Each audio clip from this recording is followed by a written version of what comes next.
once again, it's Ian, 3:40 p.m. This is another edition of our interview segment. I'm here with the beautiful Kenya Eugene. Thank you. Yep. This is gonna be fun because you know, I've been digging her music for a minute. My joy. Never stand alone. I think. You are my world. That's the most recent one. Rock me. See that? Yeah. So we're gonna get in. I got a couple questions to ask you. I guess the first one I'm gonna ask you straight off bat is, Kenya Eugene, is that your actual government? Yeah, that's my government. So you went with the government. Yeah. It works.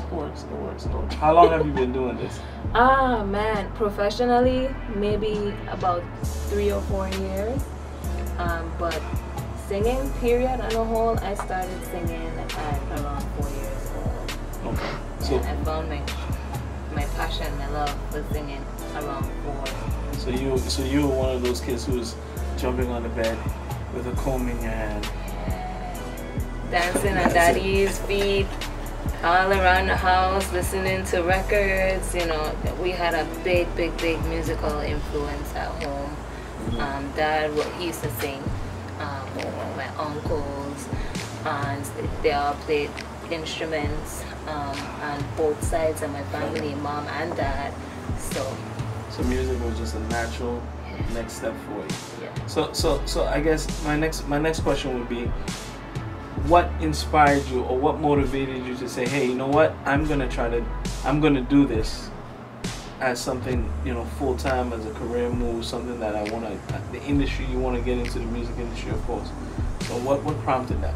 Well, you know that saying that if you do something that you love, you'll never work a day in your life. Right. There you go. So that's what you know, I've always loved singing, and you know, it's like kind of that moment when you wake up and you're like, you know, man, I'm tired of working for other people. But then there's always this one thing that just makes you so happy all the time. And for me, the constant was always singing. Music, you know, that feeling that I get when I get onto the stage and I start to sing, you know, and everything just pours out from inside and it comes on out, you know, and that was the moment. It's always the defining moment. It's always that moment for me. And that's kind of similar to like our story here at 3:40 p.m. We kind of just said, you know what, no more working for people. Right. We're gonna do what we love to do. So that's cool that you took your passion and you made it, you know, something that's permanent in your life. My next question is, how long have you been doing it? And my real question that I really want to know is, what inspires you? Because I know that you're a writer. I know that you got some penmanship, and the music sounds very good, and the words come together great. So I'm trying to find out, like, how did you get into that? Like, how did you become such a good writer? And how long has this been? First of all, I feel so good that you're saying that I'm a good writer, because you know, honestly, I thought I sucked at writing. I'm telling you. I mean, not now. That's not the case. Right now, I feel like I'm at a point where I'm still honing my skills when it comes to writing. But when I started writing at first, I felt like I sucked. And I think it's because I was trying to do something that I wasn't so passionate about. I wanted to sing gospel music at first, but nothing was coming to me. Everything sounded so cliche when I started to write, and you know, I was talking to my sister and I'm like, you know, every time I try to write a gospel song, all that comes out is heartbreak and relationship stuff and love and stuff that I'm going through, and the closest I could come to gospel is inspirational music, but it's always something that I experienced in my life. So my sister was like, you know what, why don't you stop trying to write something that you want to write and write what's actually coming out of you. You know, just let it come out. Just write what you're feeling instead of trying to do something that's not even coming to you right now. And she's like, you know, maybe that's not your passion. Write what's coming to you. So and I took her advice and I started to just write, and she was like, you know, don't try too hard. Just write what's coming to you. Just write, even if you think it may be corny or cliche, just write. It's a good way to practice and hone your skills. And my sister, by the way, is Desiree. She sings like, you know, roots reggae. Roots reggae, okay. Yeah, so I mean, great advice. And then, you know, my manager always pushed me to say, just keep writing. So what we started doing, like as practice for my writing, I started writing 2 songs every Saturday. Wow. 2 songs every Saturday, crappy or not. I just wrote, and I got myself in the habit of doing that until I started writing after work, at the front desk, answering the phone. Something comes to me, I'm like writing stuff. At work, listening to like different tracks at work in my earphones, like wherever I am. I could be in the back of a car, you know, on the side of the road, sitting down waiting for somebody, waiting for food. It just comes. So it's clear to see that your inspiration comes from within, what you're going through, and that's pretty dope. So again, how do you mirror? Because you got some good production too, and so how is Kenya Eugene mirroring? Because do you make your own beats? No. You know, I met up with an awesome producer, Renan Harrigan of Calistro House Productions. And how I met him was through his cousin who actually DJs. His name is Tremaine. Tremaine DJs for Supertrack. Yeah, I know. And what happened was he actually hooked us up. He was like, you know, my cousin does a lot of like, you know, R&B beats and stuff like that, and Tremaine actually wanted me to do a dub plate for him. So that's how he got us together, and then from there it was history. Yeah. Shout out to Calistro House, because he is a pretty dope. Yeah. He's a very dope, hard working, been doing it for a minute.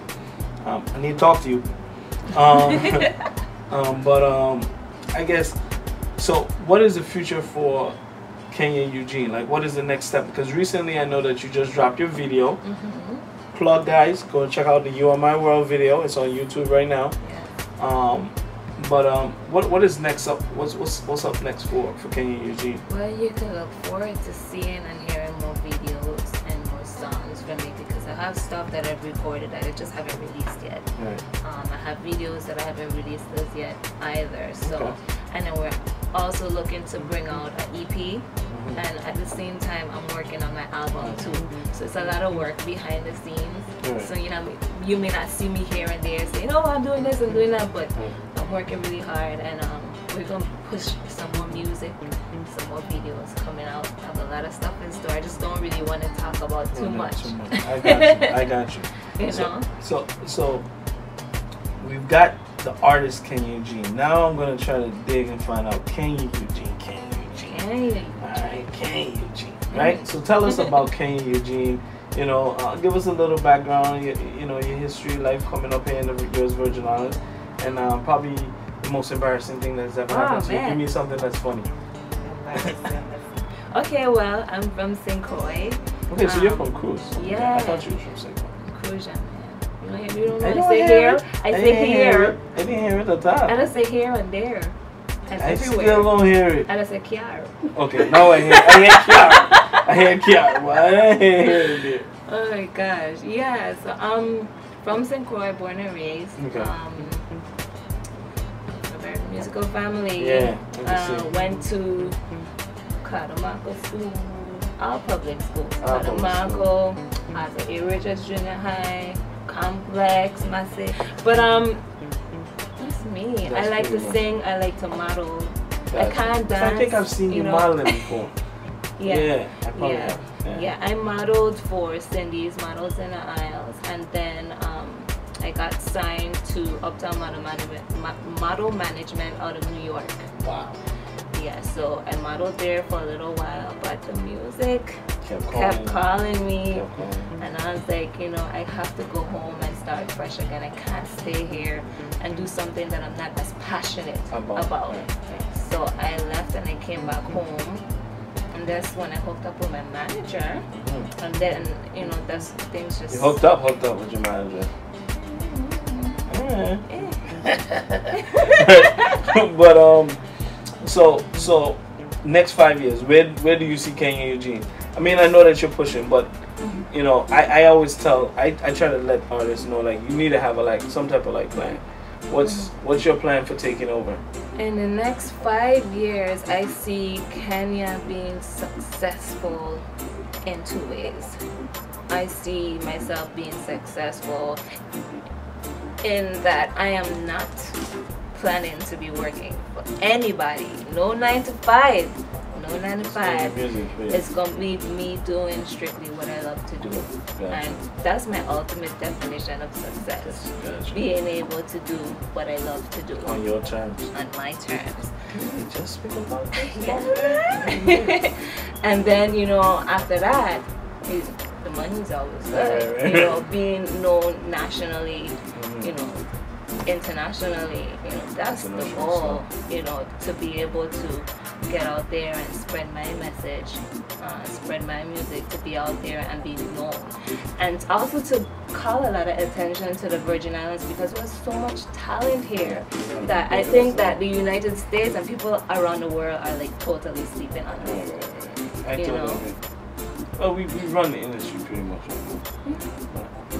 A lot of behind the scenes stuff. A lot of people don't really know. Not even the brothers. A lot of like A&Rs and managers are from either born here or have family from here. So, but I guess my last, we're gonna wrap it up, folks, because y'all got too much Kenya Eugene today. I'm saying too much.